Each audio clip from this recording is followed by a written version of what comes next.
Um certo inscrito me perguntou quais são as áreas com maior facilidade de migração para a área de dados. Realmente, qualquer pessoa hoje, qualquer profissional consegue migrar para a área de dados, principalmente considerando a competição que existe no mercado. A gente sabe que tem muito profissional hoje formando e existe uma competição já nas empresas. Então a pergunta desse inscrito foi bem genuína. E aqui eu gostaria de dividir a área de dados em algumas partes diferentes para que você realmente entenda como é que ela é composta. E isso vai te ajudar a entender quais são as funções que têm aspectos em comum com essa função que a gente traz aqui no canal direto.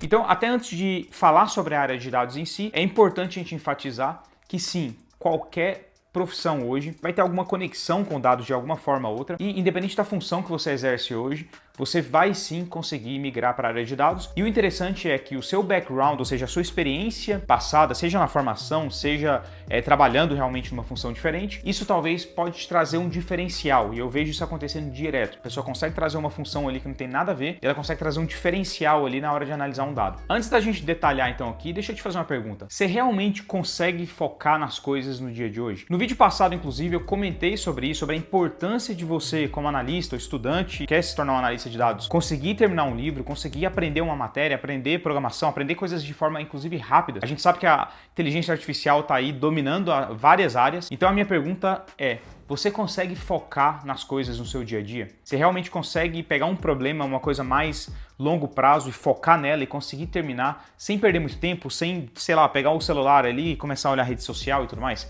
Cara, se você passa por esse problema de não conseguir focar, que era o meu caso também, esse produto aqui foi lançado por mim aqui no canal, se chama Ultra Foco, vou deixar o link aí na descrição.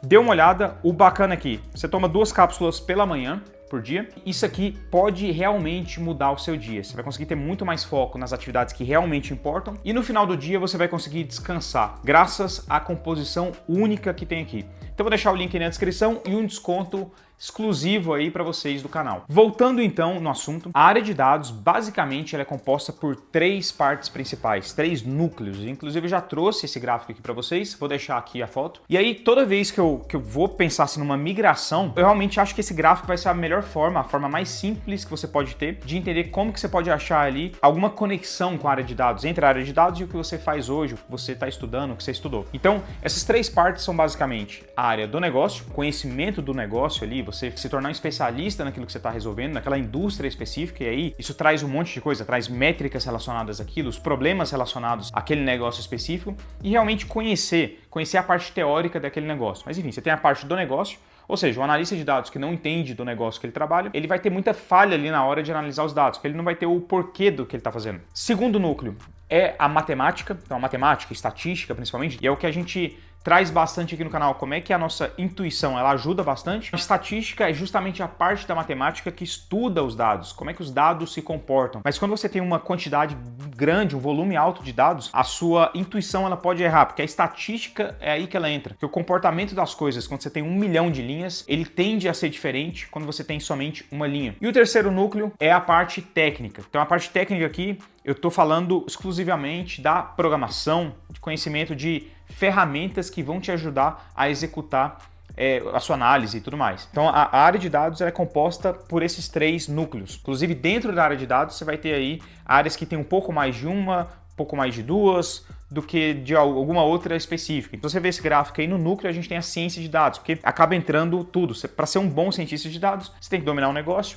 você tem que dominar a parte de matemática, estatística, e você tem que dominar a programação. Já análise de dados, o analista de dados no dia a dia, é claro que essas funções se confundem um pouco, elas são muito parecidas. Numa empresa pode chamar de analista, o que é na verdade um cientista e vice-versa. Nem ligo tanto assim para a nomenclatura. Um analista dentro de uma empresa que também tem cientistas de dados, por exemplo, ele está muito mais focado na parte do negócio e na parte de programação, na combinação dessas duas coisas. É importante aqui a gente entender que esses 3 núcleos, eles basicamente formam a análise de dados. E o que acontece? Quando a gente para pensar em funções, mais uma vez, independente do que você faz hoje, uma das cientistas de dados mais brilhantes que eu já conheci e tive a chance de trabalhar, ela veio da veterinária. Outro profissional veio de relação internacional. Independente do que você faz hoje, cara, não trate esse vídeo aqui como um bloqueio. Se você está numa área que não tem nada a ver com o que eu vou falar aqui, não trate isso como um bloqueio. Mas caso você já trabalhe com uma dessas áreas que eu estou comentando aqui, eu estou justamente falando que você vai ter uma certa facilidade, porque talvez metade do caminho já está construído aí. Então, a gente sabe dividir então a área de dados em algumas partes diferentes. Quando a gente para pensar então em contabilidade, Então, a pessoa que trabalha na parte contábil de uma empresa, ela está trabalhando no dia a dia com ferramentas que um analista de dados usa ali, pelo menos assim, as principais ferramentas. Esse profissional utiliza o Excel no dia a dia. E ele tem uma coisa interessante, que é o conhecimento do negócio. Então, uma pessoa boa ali de contabilidade, que está ali envolvida com o negócio, talvez ela não atua ali diretamente nas ações ali de negócio da parte de marketing, ou vendas, ou operações, ou produto, mas ela é uma pessoa que está envolvida, ela tem que entender como é que o custo, como é que é o fluxo daquela empresa em geral. Então, ela tem que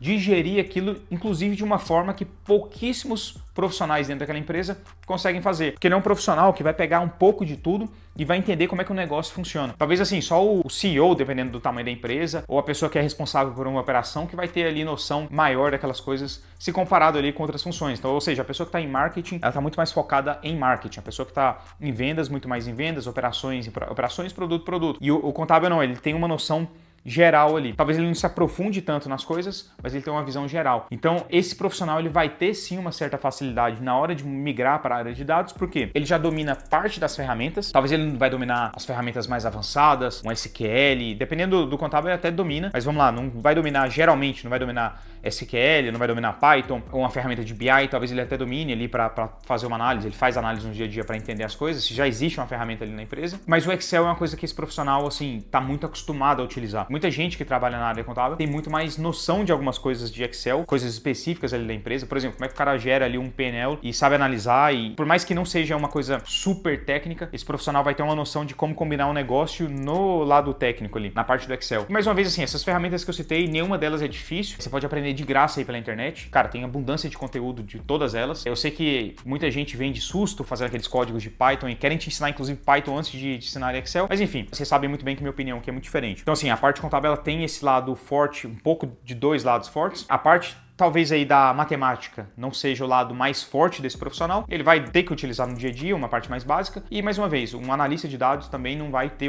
a matemática como centro, pelo menos assim, a princípio, geralmente nas empresas não vai ser a parte central. Para análises mais profundas, um profissional que já é mais sênior, já está fazendo uma coisa mais elaborada ali, mais específica, um projeto mais a longo prazo, que aí geralmente cai no colo de um cientista de dados, aí que a matemática, a estatística acaba entrando com peso maior. Claro que você tem que saber alguns conceitos de matemática para fazer qualquer tipo de análise que você for fazer. Eu tô falando aqui muito mais de me aprofundar em um determinado núcleo desses três aí para me tornar um profissional mais completo. Por outro lado, quando a gente pensa em qualquer profissional que trabalha com engenharia em geral, se a gente pensa não só em engenharia tipo de software ou alguma coisa relacionada a software, a gente vai ter um profissional que estudou muito a parte de matemática. Pelo menos assim, no meu caso, eu tive que aprender muita coisa e eu vou falar que eu nem aprendi direito, porque assim, tanta coisa que eu vi na faculdade que não serviu para nada depois, justamente porque eu não apliquei, mas assim, pelo menos este calejou na parte de matemática, provou que, cara, você consegue aprender e depois se eu for ver uma matéria que eu vi lá atrás, talvez eu nem saiba hoje, mas vai ser muito mais rápido para eu aprender. Ou seja, o profissional das engenharias aí, então esse terceiro núcleo aí, que é o da matemática e estatística, isso acaba entrando em peso na parte de engenharia. E além disso, principalmente se for uma engenharia mais de software, da computação, a elétrica também tem muito, mas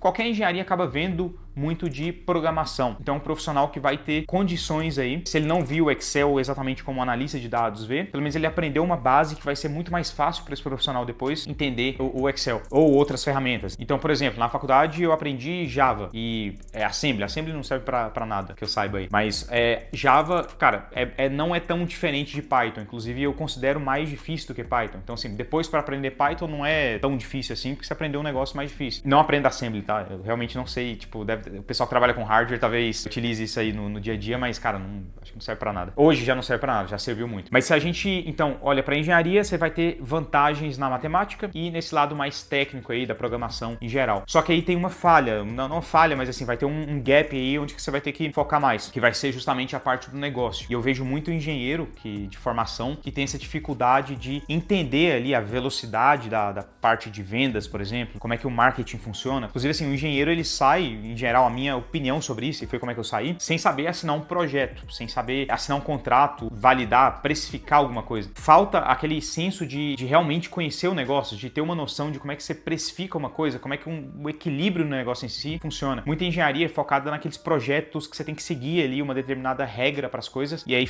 muito mais focado na segurança e na parte de longo prazo, que não tem nada de errado nisso, mas assim, você tem que entender, se você for um engenheiro de formação, trabalha na área e quer migrar para a área de dados, vai ter um peso aí grande de tentar se aprofundar no negócio, ganhar velocidade que é uma coisa que eu vejo que muito engenheiro, incluindo quando eu entrei nas startups que eu trabalhei na minha vida, eu tinha uma dificuldade de buscar velocidade, de acompanhar as coisas, porque, cara, a faculdade, por mais que tenha um nível técnico bem alto, cara, as coisas são bem mais devagar. Você tem ali muitos meses para produzir as coisas, suas análises são muito focadas em pontos específicos que às vezes você nem consegue, tipo, tocar e comparar com a realidade. A elétrica mesmo não é uma área muito fácil de assimilar. E aí, o que acontece? Isso te traz muitas vantagens, mas também desvantagens na hora aí de, cara, como é que você faz uma análise no negócio que você realmente precisa entender o que você está fazendo, por que você está fazendo as coisas. E aí você percebeu então que você tem esses dois lados. O profissional de contabilidade, ele vai ter que aprender um lado mais técnico, vai ter que pegar um pouco ali mais de matemática também, ele vai ter um lado mais do negócio mais forte, e aí você já sabe o caminho que você tem que seguir para se completar aí, ter mais conhecimento desses três núcleos de uma forma que você tenha condições de entregar seus projetos, resolver problemas reais daquela empresa. Enquanto isso,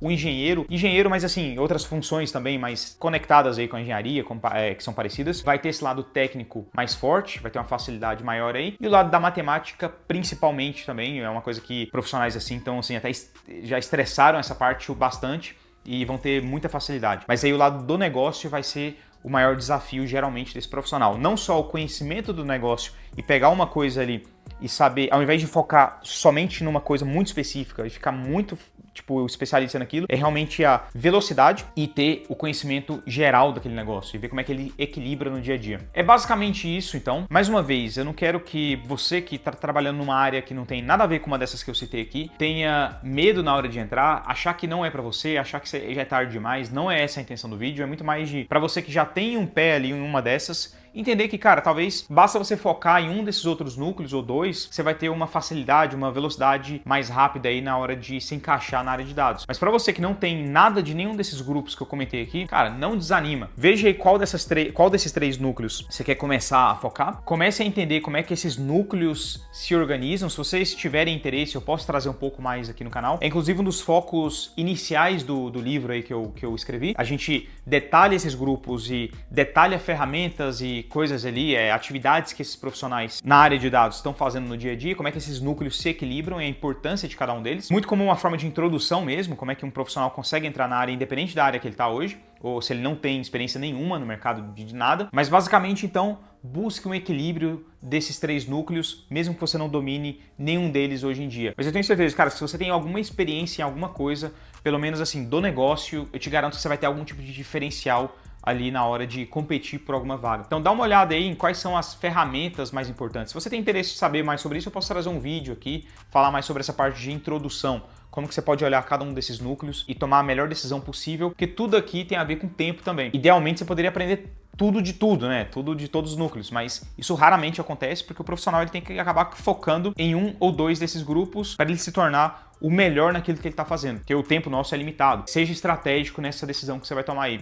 Meu nome é Danilo, muito obrigado pela atenção sua, por ter assistido o vídeo até aqui. Espero que esse vídeo tenha sido realmente útil para vocês. Se foi útil, deixa aí o like, deixa também sua inscrição. Se não foi útil, não precisa deixar o like não. E dê uma olhada aí nos vídeos do canal, tem muito vídeo recente aí, útil, relacionado com essa parte do negócio, como é que a gente conecta as coisas. E mais uma vez, cara, quer ter mais foco? Dê uma olhada aí no site. E, esqueci de comentar, você tem 30 dias de garantia. Ou seja, se você comprar, independente de você comprar 1, 3, 5 potes, começou a tomar, cara, não gostei do resultado, não, sei lá, não era o que eu estava esperando, você pode devolver, você vai receber seu dinheiro todo de volta, sem burocracia, sem nada disso. Então dê uma olhada, vale super a pena, tem mudado a vida de muita gente, eu tô super feliz de poder me patrocinar aqui no canal, que é um projeto que eu estava tentando tocar fazia muito tempo, e é isso. Então eu espero que o vídeo tenha sido útil, um abraço e até o próximo vídeo.